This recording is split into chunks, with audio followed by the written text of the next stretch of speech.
فلسطین سے چلے مکہ جا رہے ہیں، کیا کرنے جا رہے ہیں؟ بچہ ذبح کرنے جا رہے ہیں، کوئی مرغی اور بکرا ذبح کرنے نہیں جا رہے ہیں۔ پھر ان کو تیار کرا کے مینا کی وادی میں لا کر کہنے کہ بیٹا اللہ کا حکم ہے تمہیں ذبح کر دو، میں میرے دل میں تیرے سوا کچھ نہیں ہے، اور اگر تم مجھ سے ناراض ہے تو اپنی ناراضگی دور کر دو، چھری چلا دو۔ تو میرے مالک نے اسماعیل کو نکال کر چھترے کو ڈال دیا، چھترا، اور مالداروں کو پیغام دیا کہ قربانی خوب کرو۔ لیکن ہمارے ملک میں ایک عجب چیز چل گئی ہے، وہ کراچی مجھے لے گئے منڈی میں، تو 5-5 لاکھ کے بکرے کھڑے ہوئے، تو میں تو حیران پریشان ہو گیا کہ بکرے کی قیمت 5 لاکھ۔ تو یہ میرے ملک میں یا خاص طور پر شہروں میں، کراچی میں تو پاگل ہوئے پڑے ہیں لوگ۔ جو کراچی منڈی انہوں نے دکھائی تو میں حیران پریشان ہو گیا کہ یہ کیا حماقت ہے، نادانی ہے۔ اور پھر ان بیلوں کو وہ پستے کھلا رہے، بادام کھلا رہے، مکھن کھلا رہے، دودھ پلا رہے۔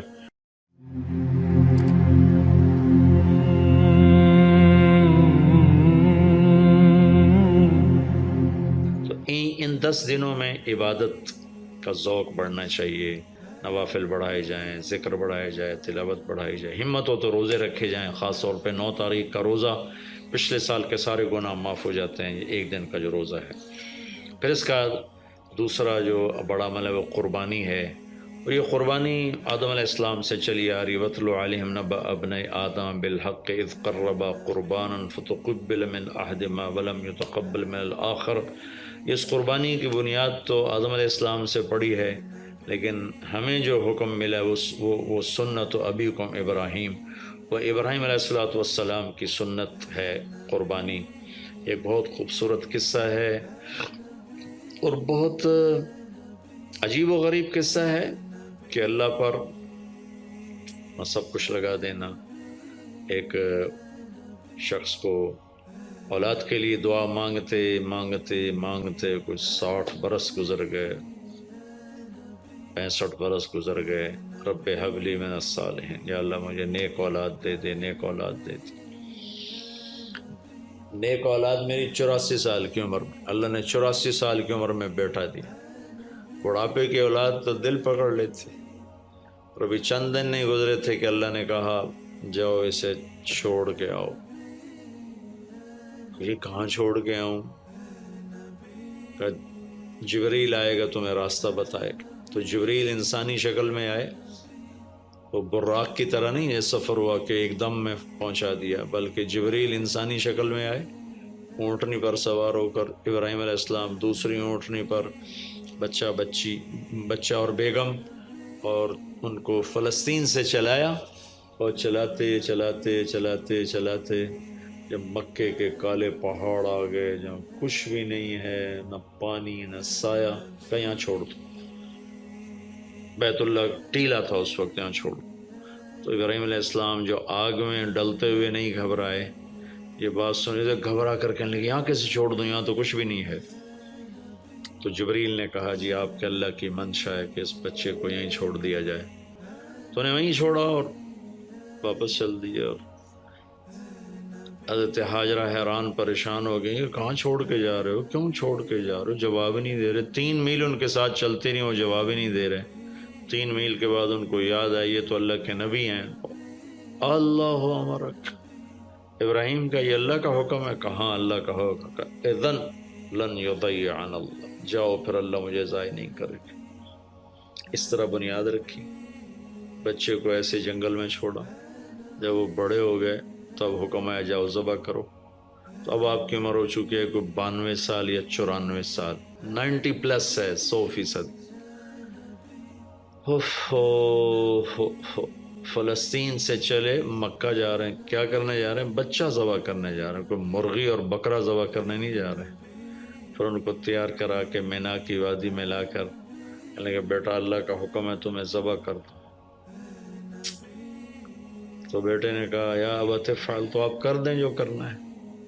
ابراہیم علیہ السلام کہنے لگے تو یہ خبر بھی ہے میں کیا کہہ رہا ہوں؟ کہ جی مجھے پتہ ہے، آپ کہہ رہے ہیں مجھے ذبح ہونا ہے تو آپ کے بدلے میں مجھے اللہ ملے گا، وہ آپ سے بہتر ہے، اور دنیا کے بدلے میں جنت ملے گی، وہ دنیا سے بہتر ہے۔ پھر معصوم بچے نے کہا ابا میرے ہاتھ باندھنا۔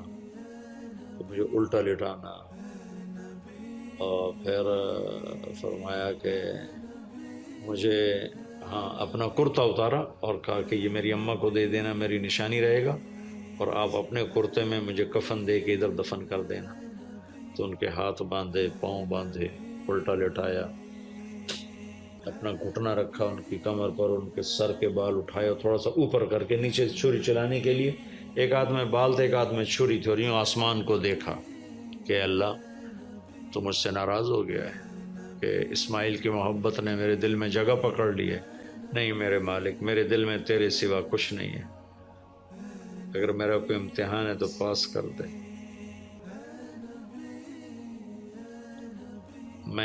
میرے دل میں تیرے سوا کچھ نہیں ہے، اور اگر تم مجھ سے ناراض ہے تو اپنی ناراضگی دور کر دو، چھری چلا دو۔ تو میرے مالک نے اسماعیل کو نکال کر چھترے کو ڈال دیا، چھترا، اور آنکھ کھلی تو آنکھوں پر پٹی تھی، کھولی تو آگے چھترا ذبح تھا۔ نبی پاک صلی اللہ تعالی علیہ وسلم قربانی کے موقع پر 2 چھترے، بکرا نہیں، بھیڑ نہیں، گائے نہیں، بھینس نہیں، 2 چھترے ذبح فرماتے تھے قربانی کے، ایک اپنی طرف سے، ایک امت کی طرف سے۔ حج کے موقع پر آپ نے 63 اونٹ ذبح کیے، 63 اونٹ، جو ایک اونٹ میں 7 آدمی ہوتے ہیں، ایک اونٹ میں 7 آدمی ہوتے ہیں۔ تو کچھ 441 قربانیاں آپ نے کی اپنی طرف سے، اور مالداروں کو پیغام دیا کہ قربانی خوب کرو۔ لیکن ہمارے ملک میں ایک عجب چیز چل گئی ہے، بیل لے لیا، 20 لاکھ کا بیل لے لیا۔ یہ صرف فخر ہے، ریا ہے، اور بناوٹ ہے، دکھاوا ہے۔ آپ 20 لاکھ کے بکرے خریدیں تاکہ غریبوں کو گوشت پہنچے۔ 20 لاکھ کا ایک بیل لے کے تو آپ نے کون سا سمجھداری کا، عقل مندی کا کام کیا؟ وہ کراچی مجھے لے گئے منڈی میں، تو 5 لاکھ کے بکرے کھڑے ہوئے، تو میں تو حیران پریشان ہو گیا، بکرے کی قیمت 5 لاکھ۔ تو وہ جو مالدار لوگ ہیں ان میں ایک مقابلہ بن گیا ہے اور ایک فخر بن گیا، جی میں 20 لاکھ دا ذبح کیتا، میں 10 لاکھ دا ذبح کیتا، ہم نے تو بھائی 50 لاکھ کا ذبح کر دیا۔ میں آپ سب بھائیوں کی منت کرتا ہوں، اللہ نے آپ کو رزق دیا ہے تو آپ بیوقوف نہ بنیں، آپ اس کو صحیح خرچ کریں۔ آپ 20 لاکھ کے جانور خریدیں، 20 لاکھ کے آپ بکرے لے لیں، 20 لاکھ کے آپ عام درجے کی گائے لے لیں، آپ بھیڑے لے لیں، آپ اونٹ لے لیں، بیل لے لیں، 20 لاکھ کے بیل لے لیں، تو کتنی بڑی قربانی ہوگی اور کتنے غریبوں تک وہ کھانا جائے گا۔ 20 لاکھ کا ایک بیل لے کر آپ نے کیا کمایا؟ کون سی نیکی کمائی آپ؟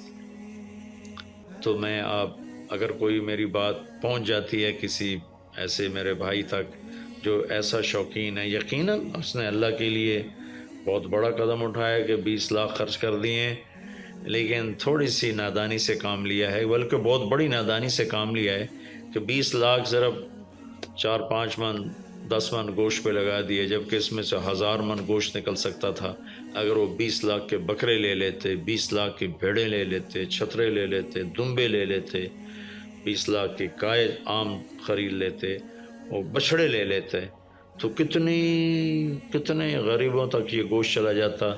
تو یہ میرے ملک میں یا خاص طور پر شہروں میں، کراچی میں تو پاگل ہوئے پڑے ہیں لوگ۔ جو کراچی منڈی انہوں نے دکھائی تو میں حیران پریشان ہو گیا کہ یہ کیا حماقت ہے، نادانی ہے۔ اور پھر ان بیلوں کو وہ پستے کھلا رہے، بادام کھلا رہے، مکھن کھلا رہے، دودھ پلا رہے، وہ بیچارہ بیل بھی تھک موٹا ہو، بیچارہ تھک کے کھڑا ہوتا ہے، میں نے جلدی فارغ کرو، ذبح کرو، اس کی جان پسی ہوتی ہے۔ تو میں مالدار بھائیوں سے عرض کرتا ہوں کہ ایسی نادانی کے کام نہ کریں، اس قربانی کو اس طرح کریں کہ غریبوں کے لیے یہ ایک دن اللہ نے رکھا ہے، تو اس طرح کریں کہ غریبوں کو نفع پہنچے۔ یہ اس نادانی سے توبہ کریں کہ ایک بیل 10 لاکھ کا لے لیا، ایک بکرا 5 لاکھ کا لے لیا، اس میں کتنا پیسہ آپ نے ایک تھوڑے سے بہت تھوڑا نفع کمایا، بہت زیادہ خرچ کیا، اس کے ساتھ اب بہت بڑا نفع، چونکہ قربانی کے جانور جب ذبح ہوتے ہیں تو جتنے اس کے جانور کے جسم پہ بال ہوتے ہیں اتنی نیکیاں لکھی جاتی ہیں۔ 20,000 کا بکرا اچھا مل جاتا ہے تو 1,00,000 میں 5 بکرے آ جاتے ہیں، اور 5,00,000 میں 25 بکرے آ جاتے ہیں۔ ایک بکرا 5,00,000 کا لیا، اس کے جسم پہ فرض کرو 1,00,000 بال ہیں اور آپ نے 25 لیے تو 25,00,000 آپ کی نیکیاں بڑھ گئیں۔ تو یہ بہت نادان طرز چل رہا ہے۔ میں آپ سب کی منت کرتا ہوں کہ اس طرح پیسہ ضائع نہ فرمائیں، اللہ کی دی ہوئی امانت ہے۔ ایک بیل آپ نے 20,00,000 کے لے لیا، 20,00,000 میں تو 100 بکرے آ سکتے، 100 بکروں کے ذریعے سے کتنے لوگوں کی خدمت کی جا سکتی ہے۔ تو اس قربانی کو شوق سے بھی کریں، اور مستحب یہ ہے کہ جس کے جو قربانی کر رہا خود ذبح کرے، یا اس کی جگہ کھڑا، وہ اس جگہ ذبح کرنے والے کے پاس کھڑا ہو۔ قربانی کے گوشت میں سے قربانی کی قیمت نہ دی جائے، قربانی کی اجرت نہ دی جائے، اجرت اس کے علاوہ دی جائے، اور اس کی کھال کا صدقہ کر دیا جائے۔ جہاں آپ مناسب سمجھیں وہاں آپ اس کا صدقہ کر دیں، تاکہ وہ بھی اللہ کے راستے میں خرچ ہو جائے، استعمال ہو جائے۔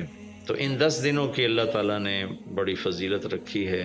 اللہ تعالیٰ ہمیں ان کی قدردانی کی توفیق نصیب فرمائے۔